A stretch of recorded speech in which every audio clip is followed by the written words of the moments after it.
Voilà, n'habiter les ambassades, nos diplomates, batabino wana pour nous protéger, pour sauvegarder emblème na biso na mboka wana. Neti boy, Congolais ou tu na Sud-Afrique, na Afrique du Sud. Image bo mo na défilé wana. Congolais muta tu kufa botu bo ba Congo, ba bomi Congolais. Mais les kamé banda qui est pas ya Nigérien. Dites-moi un peu, ça fait mal. Nigeria akufi na été mais bakangi ba frontière na bango Zambie akufi na été mais bakangi ba frontière mais Congolais akufi. Où est la diplomatie congolaise? Et ba marché de la liberté ba indien ba tondi ba chinois ba tondi ba vivaka à l'aise on dirait kaka mboka na bango mais pourquoi pas nous les Congolais tout vivre pas à l'aise na ba mboka mat mususu.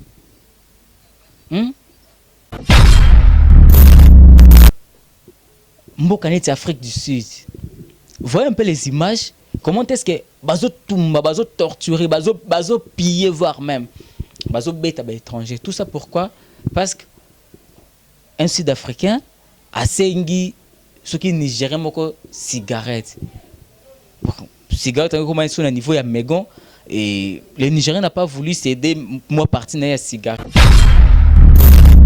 Les images cool. N'habité réalisateur nan so ki ko zoomelenga non image oyo. Sinon te eleka pe wana, eleka bolanda. En tout cas zanata nanu awa.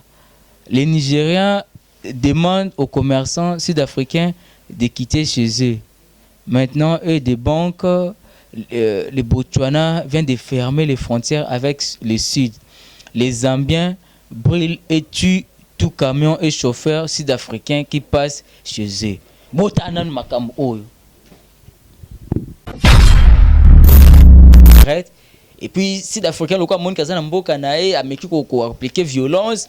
Bon, vu qu'il bazana bango moko ba lemba na bango ba sans industa Nigérien wana a bétillé et comme c'est niveau abomé. Dites-moi quel rapport y a-t-il entre Nigériens et puis Congolais? Il y a même pas un rapport. Mais botal si ko ba image est circulé wana.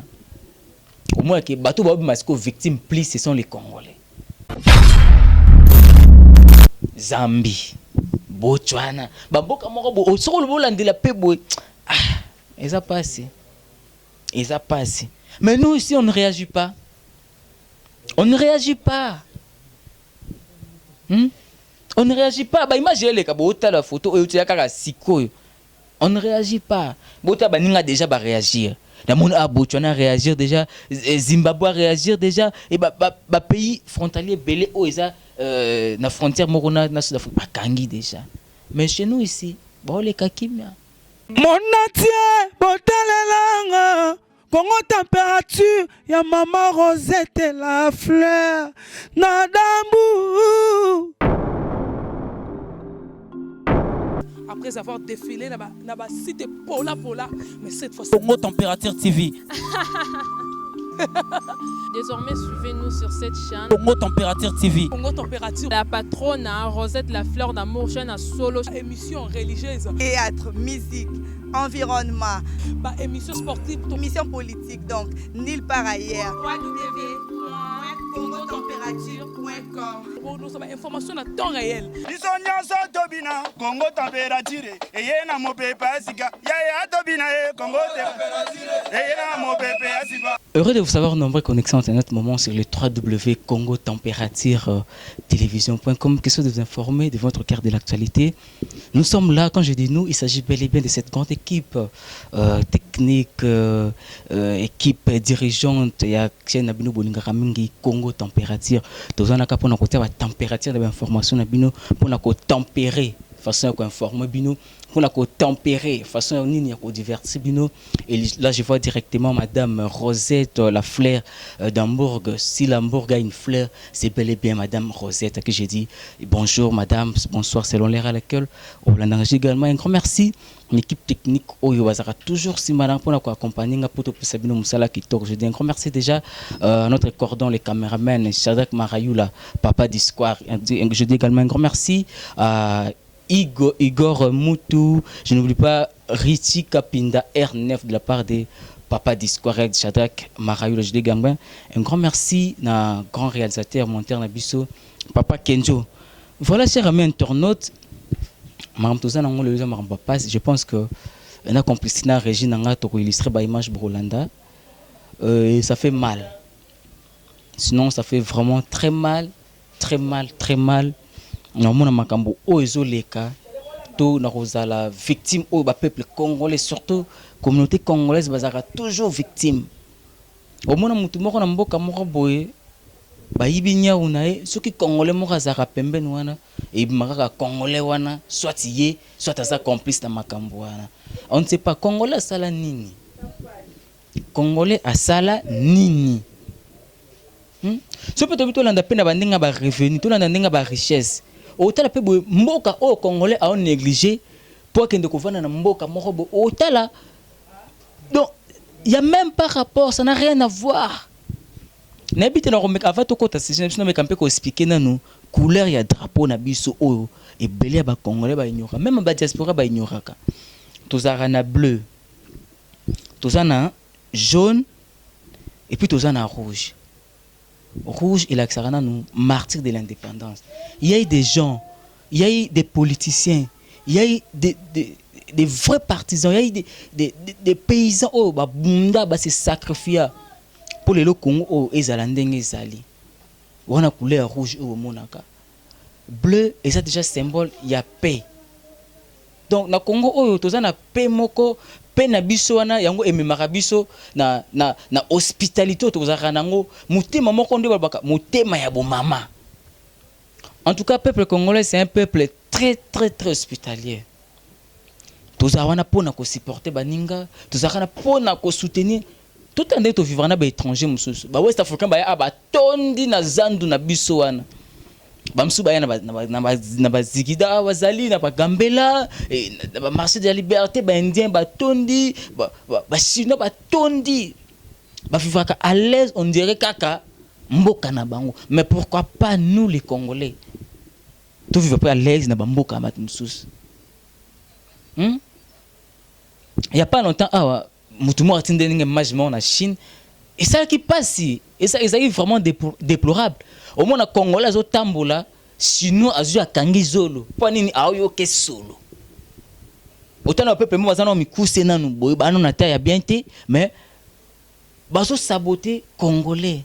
Surtout tout aime ça Congolais, tout aime si chinois. Na éviter pour la différence car il y a couleur, il y a peau. Est-ce que Congolais, bien tout Congolaise na biso na chinoise moka. Il y a pas match, il y a pas photo. Mais regardez comment est-ce que les Congolais souffrent.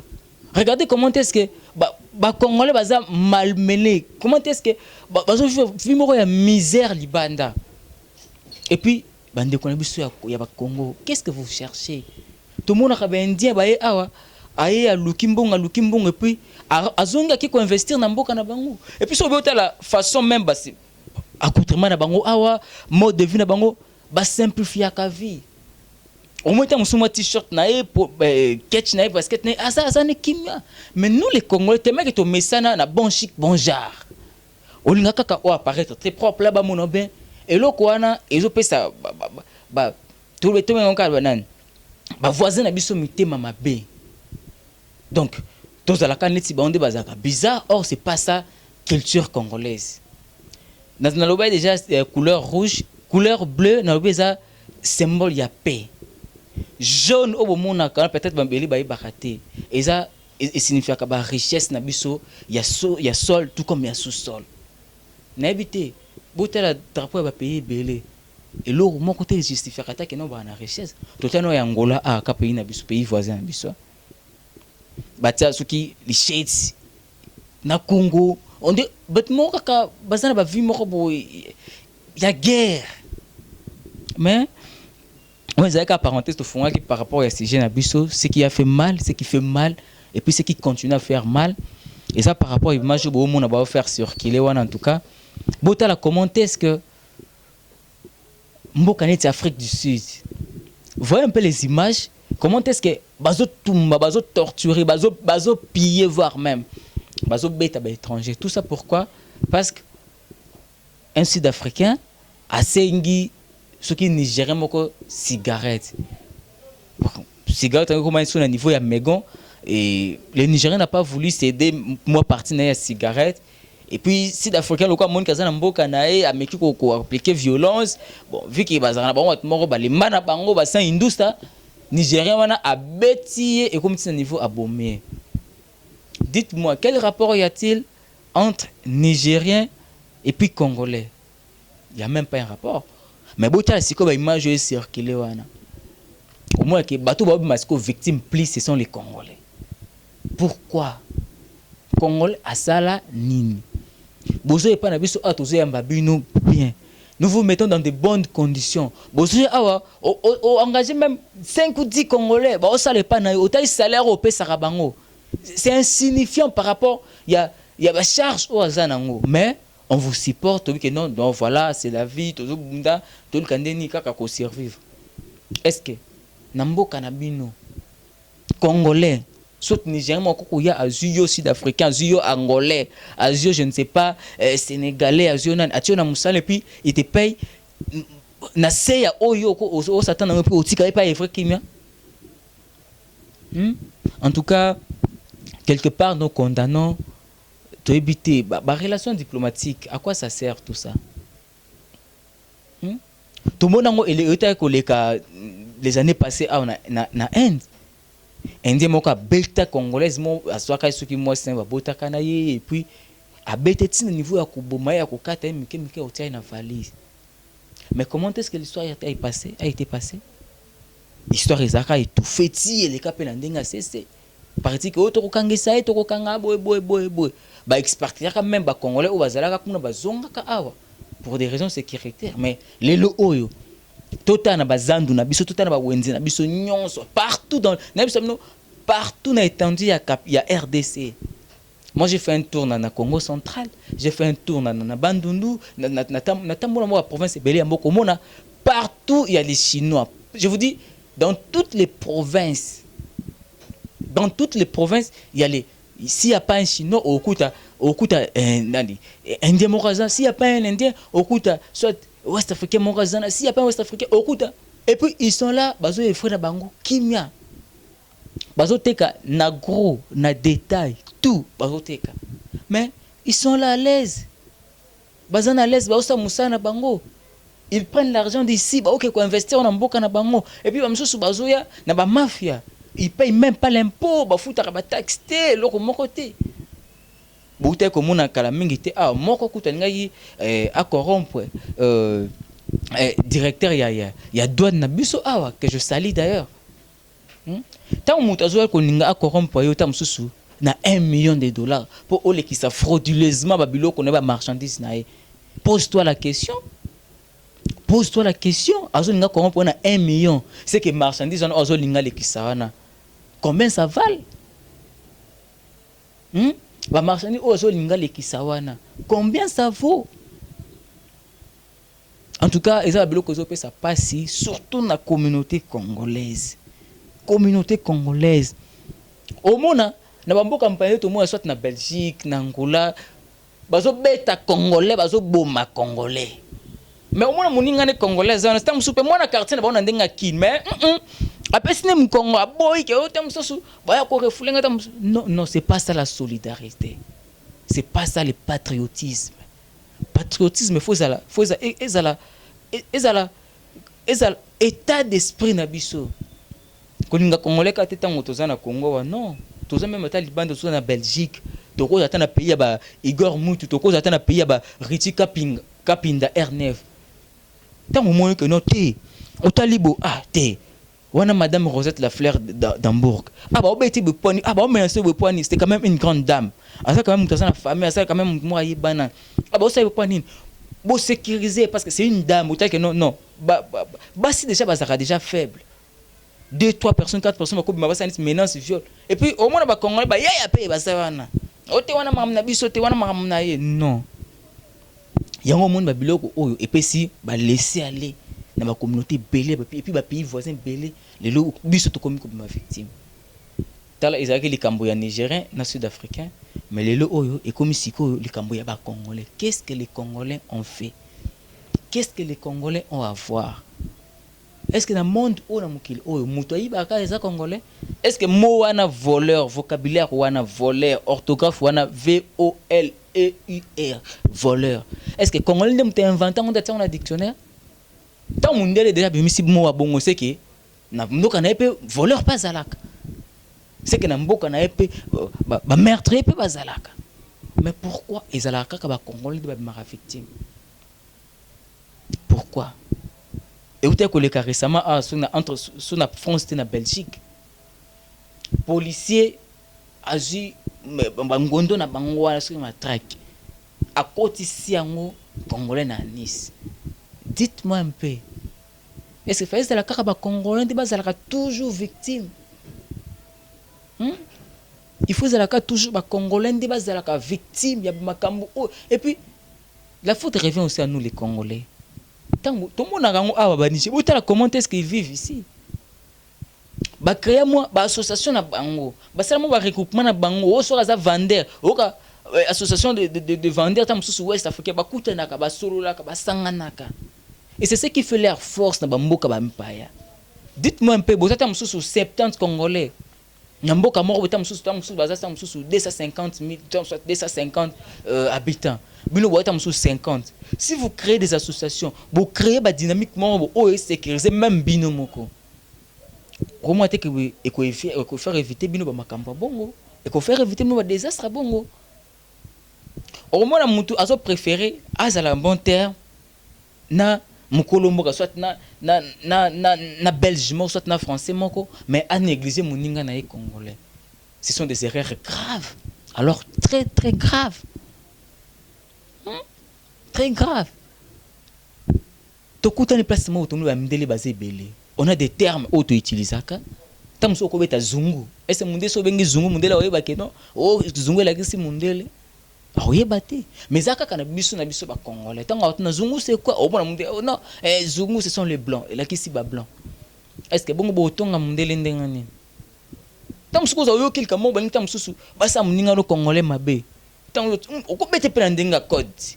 Tona bakona miso to kameba polisi miso ba itizaka ngo ko beta miso 10-15 et on ya kima ata kongo ta kaka no 10-15 on sait que na kima nanu no e batamba ka mangota pita mais na kima nanu mais c'est vraiment déplorable tozomona biso na biso to se livrer biso na biso to se livrer c'est ce qui fait mal, c'est ce qui fait mal likambo on lo bango parce que et ça linga passe dans mon image au Afrique du Sud. Comment est-ce que bazo torturer ba congolais moko même en anglais bino bozana na bi ke ba congolais boze belé bolanda biso partout dans le monde boyo ka moko tazo ba bazo bazo mbongo na biso we take our money ba okena ngo libanda. Est-ce que ba mbongo o biso tozo na bamboka na bango wana to okena ngo libanda ça vale na ba diamant o bango ba yaka bazora ba kenda nango ba cuivre o bango ba yaka bazora ba kenda nango. Aujourd'hui tout me camper kolonga na ignorance. Sauf que sur 100% des pays africains ont émergé. On a des sources, des revenus, qui ont émergé. Tout touché dans les occidentaux, tout le cas en Afrique. Au moins que sur 100% des ressources qui ont émergé. On a des diamants à Congo et contribué à la case. On a des cuivre à Congo et côté à la case. On a des cobalt à Congo et côté à la case. Sinon, ça fait très mal parce qu'une fois moi-même j'ai été victime. N'Angola, Naboa. Je pense qu'il y a aussi des Congolais où les cas par Wana Boa.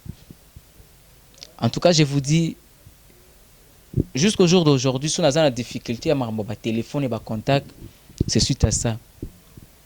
J'ai été victime. Ngamoko nazaka victime. Bakanga na ngambo Angola, j'avais tous mes papiers. Bakanga na ngambo Angola, j'avais tous mes papiers. Nazaki na papier na ngai ya presse, nazaki na carte de presse na ngai, nazaki na papier na ngai ou endo permettre ngai na carte na ngambo Angola pour ça bacha na ngai. Mais je vous dis, j'ai été arrêté par des militaires congolais mais où va changer de nationalité, ba koma ba angolais.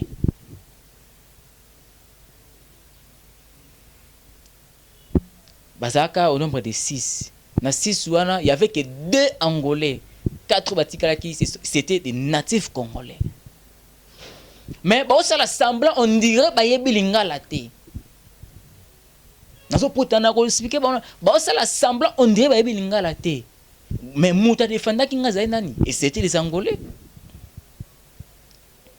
ils qui des militaires wana ba benga ba defa on les a ba service ça la na frontière n'est-ce que ba service à immigration biso ba DGM ba DGI na biso ba defa wana ya Angola nde ba Angolais nde ba souvak ngai Congolais soldats congolais transformé en soldat angolais ah ouais la cocotte sangal boko na poche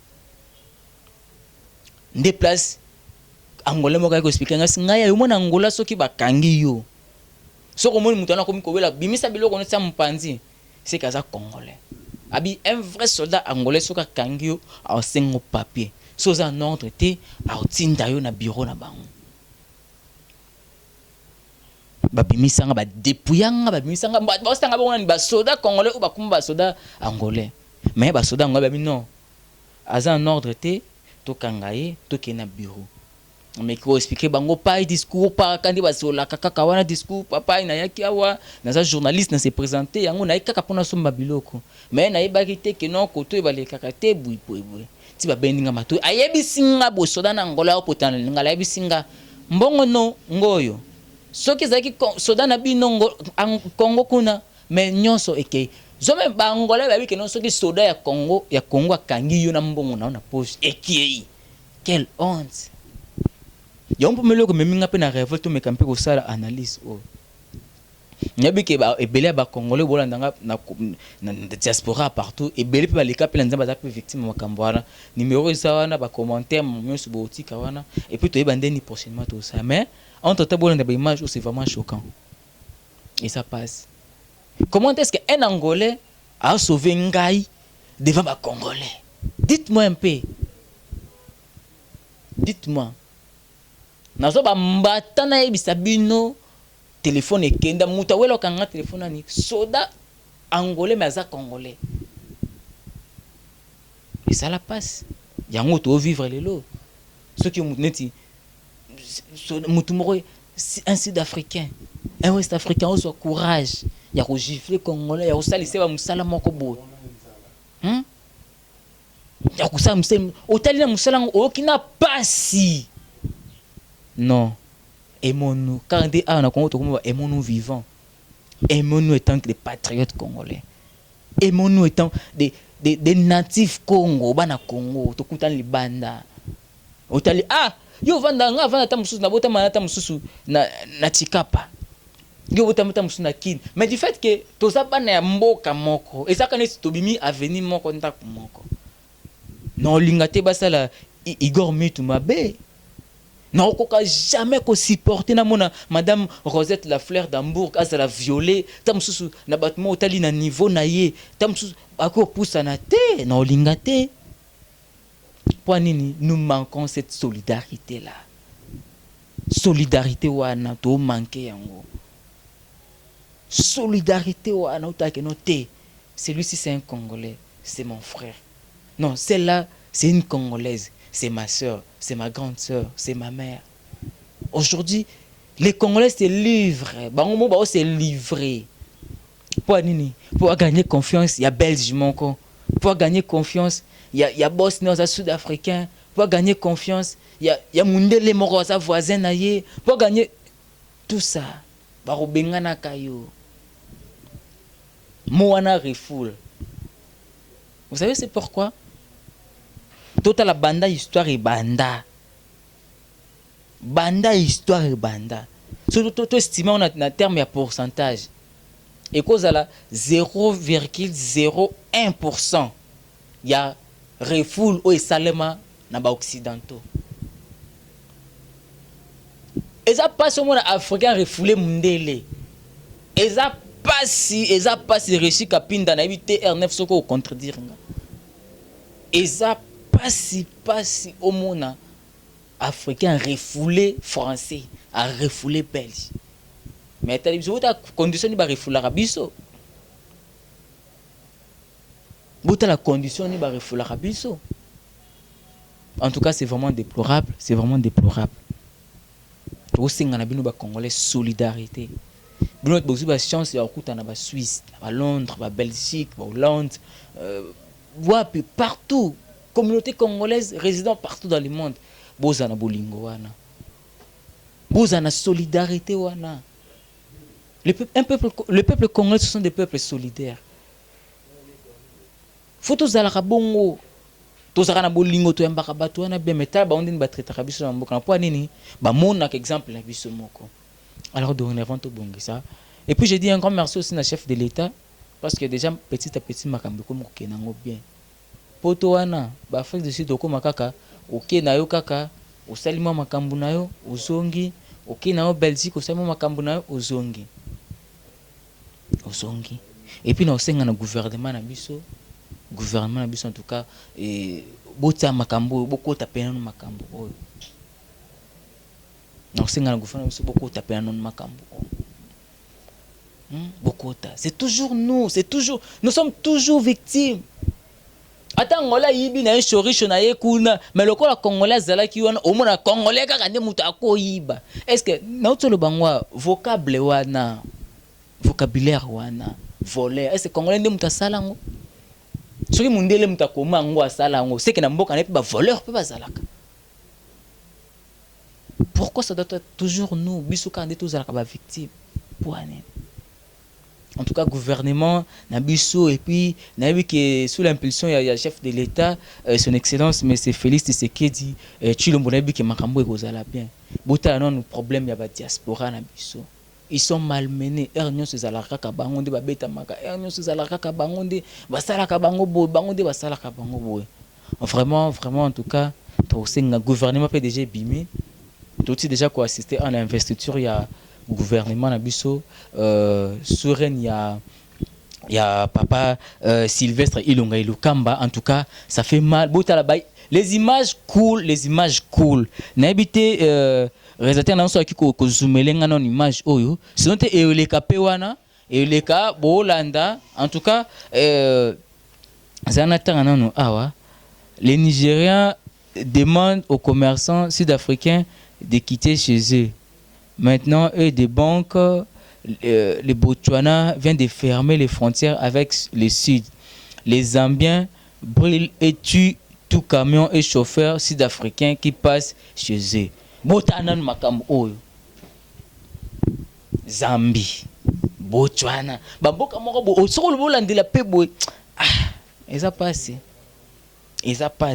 Mais nous ici on ne réagit pas. On ne réagit pas.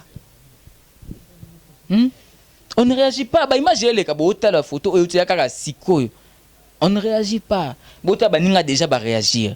La monde a Botswana réagir déjà, Zimbabwe réagir déjà et ba pays frontalier belé o eza na frontière morona na Sud-Afrique ba kangi déjà. Mais chez nous ici, ba les kakimia. Pourquoi notre hospitalité? D'autres communautés ba profiter de l'hospitalité na biso wana. En tout cas, ça fait mal. Le gouvernement est bimé déjà. Il y a un budget voté déjà pour le Makambo Nyonso. Et puis, nos diplomates, nos ambassadeurs, vous êtes là. Vous avez vu que l'ambassade est représentée.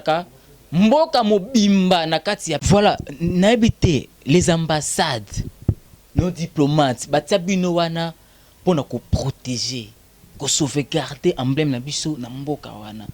Neti boy Congolais ou kufa na Sud-Afrique na Afrique du Sud. Image bo mo na défilé wana. Congolais muta ou kufa ba bo ba Congo, ba bomi Congolais. Mais les kamebanda qui est pas ya Nigérien. Dites-moi un peu. Ça fait mal. Nigeria kufi na été mais ba kangi ba frontière na bango. Zambie kufi na été mais ba kangi ba frontière. Mais Congolais kufi.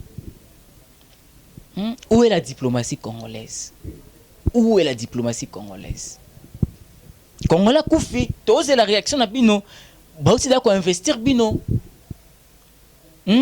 Ministre des Affaires étrangères. C'est la réaction na yo.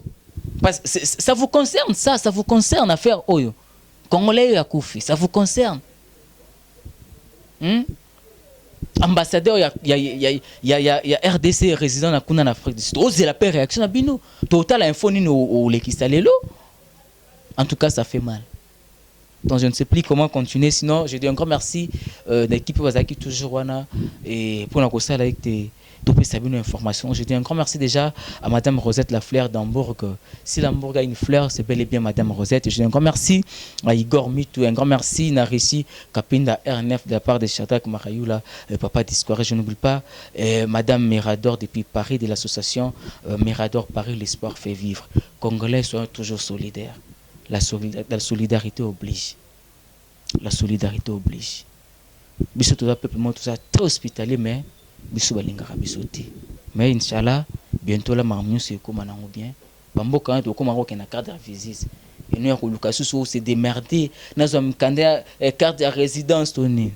D'ici là portez-vous très bien quand moi j'ai fermé côté le Phoenix. Votre humble serviteur je vous dis merci et bye bye. Mon entier botalelanga Congo température, ya maman Rosette Lafleur, Nadambu.